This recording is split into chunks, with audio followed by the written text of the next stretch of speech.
não me ajuda. Olá, sejam bem-vindos, sejam bem-vindas à edição do Jornal Neojus desta semana. Um jornal que é feito a partir do comentário de professores sobre matérias que foram pauta da mídia especializada durante a semana. Então vamos à pauta do JNJ. Justiça nega a ação de sindicato e reconhece a adequação da JBS à Lei Geral Proteção de Dados. Essa matéria será comentada pela professora Rúbia Maria Ferrão de Araújo. TST mantém justa causa para trabalhador que tentou beijar colega. Matéria com o professor Domingos Sávio Zainaghi. Publicada a medida provisória que abre crédito a micro e pequenas empresas. Essa matéria será comentada e explicada pelo professor Paulo Bacil. Tribunal de Justiça de São Paulo nega autorização para casamento de adolescente de 15 anos. Matéria comentada pela professora Carla Matucci. Na coluna consumerista, o professor José Geraldo Brito Filomeno falará sobre os vetos às ações mandamentais que estariam inseridas no Código de Defesa e Proteção ao Consumidor.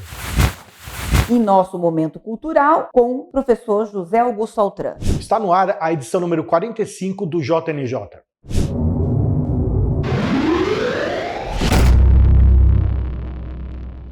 Justiça nega a ação promovida por sindicato e reconhece que JBS está cumprindo a Lei Geral de Proteção de Dados. Para comentar essa matéria, eu convido a professora Rúbia Maria Ferrão de Araújo. Novos precedentes de extrema importância no contexto da proteção de dados pessoais. Isso porque agora foi a vez do sindicato entrar com ação contra as empresas, exigindo ali informações sobre o tratamento de dados pessoais dos colaboradores e até mesmo indenização. Nesse primeiro caso, em que o juiz reconheceu que a empresa estava adequada. Olha que coisa boa para a reputação, não é mesmo? Uma vez que a empresa juntou ao processo os seus manuais internos e políticas que atestavam a governança corporativa em proteção de dados pessoais. Também demonstrou que tinha ali um portal de transparência para o titular, já tinha nomeado encarregado, ou seja, estava tudo certinho. O juiz, então, acabou entendendo que esses pedidos do sindicato eram improcedentes. Agora, num outro caso, não foi a mesma sorte da empresa que não conseguiu se desincumbir ali da obrigação de comprovar adequação à LGPD, que é uma lei vigente, já que as penalidades só vão entrar em vigor em agosto, mas todo o resto da lei já está valendo. E nesse contexto da ação em que não reconheceu a adequação da empresa, o juiz deu prazo para que a empresa tomasse as providências no contexto da LGPD. E outros pontos relevantes dessas decisões é que o juiz reconheceu que não é apenas o consentimento que pode fundamentar o tratamento de dados pessoais de empregados, exatamente como diz a LGPD, ou seja, pode estar fundamentado numa obrigação legal ou até mesmo na execução do contrato e outras bases lá previstas. E, além disso, entendeu que o simples fato da empresa não ter comprovado a sua conformidade à LGPD não é suficiente para configurar um dano moral presumido, tá certo? Então, mais um precedente importante, lembrando que a LGPD menciona expressamente que o controlador e o operador também responde por danos coletivos, e a sentença reconheceu, então, a legitimidade do sindicato para fazer a defesa dos chamados direitos individuais homogêneos, ou seja, o direito daquela categoria de empregados que estão no guarda-chuva do sindicato. Pois é, gente, o assunto é sério e merece a sua atenção. Muito obrigado, professora. Tribunal Superior do Trabalho mantém justa causa para trabalhador que tentou beijar a colega. Para comentar essa matéria do beijoqueiro, convido o professor Domingos Sávio Zainaghi. Salve, salve, professor! Olá, meus amigos do Jornal Neojus, querido Ricardo Cabezon. Hoje o tema é mais interessante, né? É sobre um beijo no ambiente de trabalho. Isso me fez lembrar um filme dos anos 90, mas que relata um processo aqui em São Paulo chamado Beijo, eu não lembro, parece que é 2348/72, que é o número do processo. Eu até uso cenas desse filme em algumas palestras que eu falo sobre audiência, onde o empregado foi despedido por justa causa. Esse filme é interessante porque ele foi gravado lá nas audiências, numa das varas do trabalho, lá do antigo Fórum da Ipiranga, né? O pessoal jovem há mais tempo como eu vai se lembrar disso. Mas vamos comentar essa notícia do TST. Primeiro, o aspecto processual, que é uma matéria de fato, e o TST, os advogados brilhantes aí da empresa conseguiram levar até o TST em revista, depois o empregado conseguiu levar para a SDI. O aspecto processual é bem legal. Mas o mais interessante aqui é a gente comentar o fato. O empregado entrou na sala de uma outra empregada da empresa e pegou-a por trás e tentou beijá-la na boca. E foi despedido por justa causa. Isso é a incontinência de conduta. A minha dissertação de mestrado há 29 anos quase foi sobre a justa causa, e eu me lembro muito bem que eu coloco os exemplos lá, depois se tornou livro, sobre situações que denotam, né, demonstram incontinência de conduta. O que é incontinência de conduta? São atitudes do empregado incompatíveis com a moral sexual. Vejam que coisa subjetiva. Então nós temos, até quase 30 anos, algum exemplo que eu tenha colocado lá no meu trabalho, hoje em dia não daria para colocar, que vivemos numa sociedade um pouco mais liberal, mas não totalmente liberal. No ambiente de trabalho há que se ter respeito. Eu lembro que eu até comentava no trabalho que mesmo um casal casado que estão lá numa situação de se agarrarem, beijarem, mantendo relações sexuais no ambiente de trabalho, é incompatível com a moral sexual e podem ser despedidos. Mas o que chama atenção nessa decisão é que a defesa do reclamante, né, alegou que ele tinha problemas mentais. E isso não foi reconhecido nem na primeira instância. A segunda instância reconheceu, e o TST também disse que não era caso de doença mental a esse ponto, e foi mantida a justa causa por incontinência de conduta. E é isso. O ambiente de trabalho é um ambiente sério. Eu falei muitas vezes em sala de aula, o amor não é justa causa. O gostar de alguém no ambiente de trabalho não é motivo para justa causa. O motivo para justa causa da incontinência de conduta são essas atitudes que extrapolam o senso comum do homem médio, mas com caráter sexual, diferentemente do mau procedimento que está na mesma linha do artigo 482 da CLT, a linha B, que fala incontinência de conduta ou mau procedimento. E para terminar, o dia que eu fui depositar os volumes da tese lá na PUC, era engraçado que nós tínhamos no PUC São Paulo, né?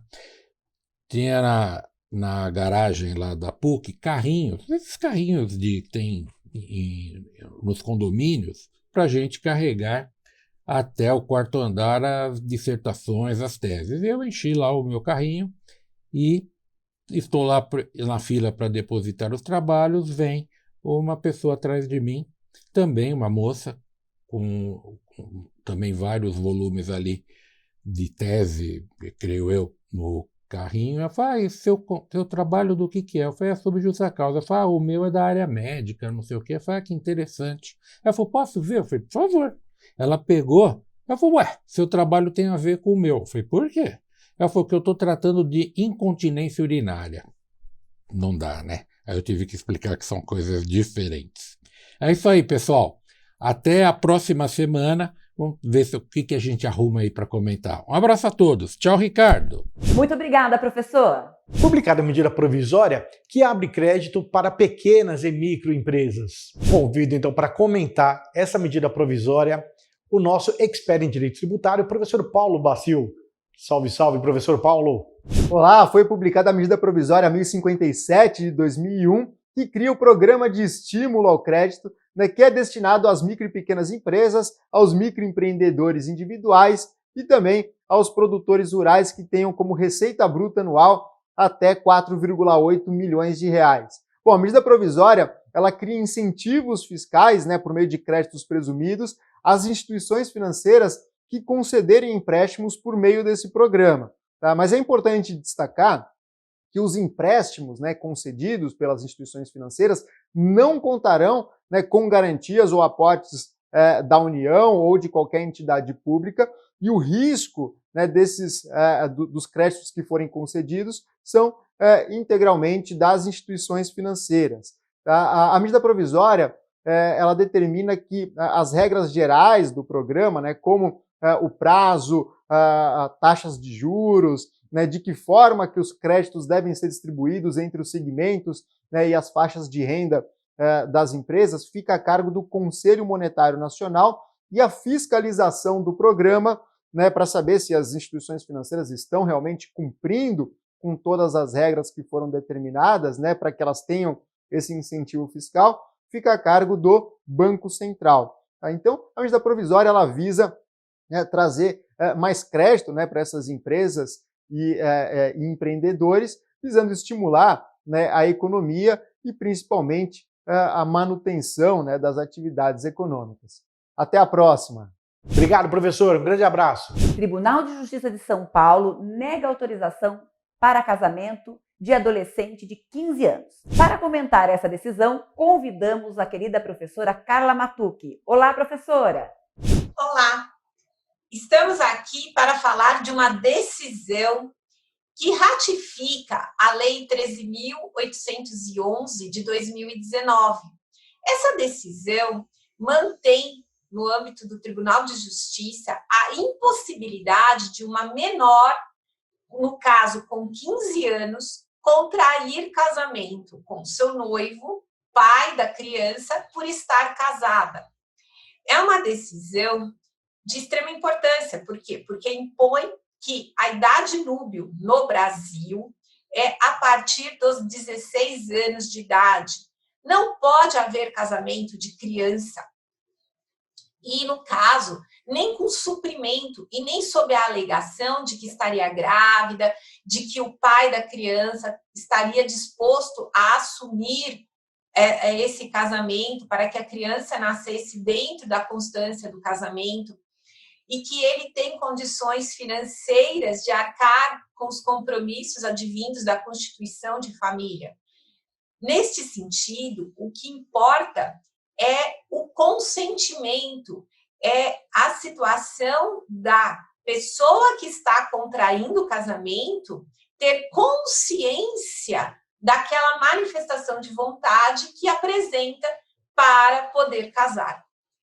É uma decisão que coloca ponto final no entendimento, por assim dizer, de que, caso houvesse a negativa, eu pudesse ir a juízo, como é menor de 16 anos, e o tribunal suprir esse consentimento. Ou seja, coloca a pessoa, o ser humano, aqueles contraentes ou possíveis nubentes, como os pontos central de compreensão da constituição de família. E também essa lei é importante porque ratifica um posicionamento em âmbito internacional de que não pode haver casamento de criança, casamento de pessoas que não têm o seu processo cognitivo inteiramente formado. Muito obrigada. Muito obrigada, professora. Bem, o Tribunal de Justiça de São Paulo negou a possibilidade de casamento desse jovem de 15 anos, mas houve uma decisão na Justiça Mineira que absolveu um rapaz de 19 anos por ter engravidado uma menina de 11 anos. Vou aproveitar que nós estamos aqui no estúdio com a professora Juliana Saraiva de Medeiros. Professora, esse caso, eu fiquei um pouco perplexo, porque não seria estupro de vulnerável isso? Sem dúvida nenhuma. E, na verdade, esse crime, né, o crime de estupro de vulnerável, previsto no Código Penal no artigo 217-A, é bem claro. Manter conjunção carnal ou qualquer outro ato libidinoso com o menor de 14 anos. Neste caso, não há necessidade de violência ou grave ameaça, ou seja, existe o crime ainda que tenha ocorrido o consentimento. E o fato do moço ter 19 e ela ter 11, e eles são namorados, não justifica e não deixa de existir a figura do crime de estupro. Tanto é que antes nós tínhamos, até 2018, nós tínhamos uma súmula deixando bem claro que o crime de estupro de vulnerável, ele existiria ainda que com o consentimento da vítima e também mesmo que a vítima já tivesse uma experiência sexual anterior. Para reforçar esse entendimento, nós tivemos uma alteração no Código Penal e lá no artigo 217-A está expresso que a experiência sexual anterior ou o consentimento da vítima não deixa de tipificar o crime de estupro. Logo, eu tenho certeza que essa decisão será aí, com certeza, reformada, porque não tem como. Isso é crime de estupro de vulnerável, artigo 217-A. Aliás, a gente está falando de uma criança, né? De um ser de 11 anos, que muito embora esteja praticando um ato de adulto, né? Se trata de uma criança. E aquela ideia que nós tínhamos até mesmo da vítima se casar ali com o agressor para extinguir a punibilidade, isso já tem uma série de ressalvas e até mesmo de polêmicas, né? Que procuram afastar isso, porque a vítima se vê duplamente penalizada. Ela teve conjunção carnal, engravidou e agora vai ter que casar. Quer dizer, é como se o casamento fosse um elixir para todos os males, mas está perpetrando outra. Porque na medida em que essa pessoa se casa, né, com 11 anos, vamos supor assim, para poder elidir ali a aplicação da penalidade, o que hoje é inviável, né? Nós estávamos penalizando duplamente essa moça. No caso, essa criança. De fato, essa causa de extinção de punibilidade, ela havia no Código Penal mesmo, e isso era um absurdo, né, existir. E neste caso, não tem como o casamento ser autorizado, e além de tudo, lembrando que nesses casos de estupro, o aborto, inclusive, ele é permitido, né? Se existir ali a autorização dos pais dessa menina, ela foi vítima de estupro e ela pode, inclusive, aí, se for da vontade dela, dos pais, abortar, né? É uma dos abortos que nós chamamos legais. Ricardo, eu vi uma reportagem que eu fiquei perplexa. Uma arma, né? Uma arma de fogo, ela foi feita com um material semelhante como se fosse Lego. Eu fiquei perplexa porque eu achei até que fosse uma réplica de brinquedo, mas não, era uma arma mesmo de fogo. Pois é, imaginem só vocês, uma criança vendo uma arma dessa, ela vai acreditar que é um brinquedo, né? Ela vai imaginar que é uma arma verdadeira. E esse é o maior problema. Essa questão aconteceu fora do país, foi nos Estados Unidos, lá gerou polêmica, e olha que é um país com uma mentalidade armamentista, né? E no Brasil ela não poderia ocorrer, ou teria ali, esbarraria em complicações no próprio Estatuto da Criança e Adolescente. Por quê? Porque a arma de fogo, ela tem que... nós não podemos ter ali a transformação de um objeto letal, de um instrumento ali que pode tranquilamente tirar a vida de alguém, né, em algo que faz parte de brincadeiras. Então a arma ela tem que aparentar ser arma mesmo, sobretudo para que não aproxime as crianças ou tire com a própria imagem daquele objeto, né, a letalidade, o perigo, né, que ele oferece no seu manuseio. Então é mais uma questão, né, que a gente fica preocupado, né, mas que se fosse no Brasil, nós teríamos a nossa legislação que coibiria esse tipo de produto. Sim, e além de tudo, vários números aí mostram acidentes que existem, acidentes domésticos com arma de fogo que não tem aparência de Lego. Imagine, então, uma arma de fogo ali esquecida, né, com essa aparência de brinquedo, seria, sem dúvida nenhuma, um perigo para as crianças, né? É verdade. E chegamos no momento da nossa coluna consumerista, capitaneada pelo professor José Geraldo Brito Filomeno. Nessa edição, o professor Filomeno fala sobre o veto, quando da promulgação do Código de Defesa do Consumidor, às ações mandamentais.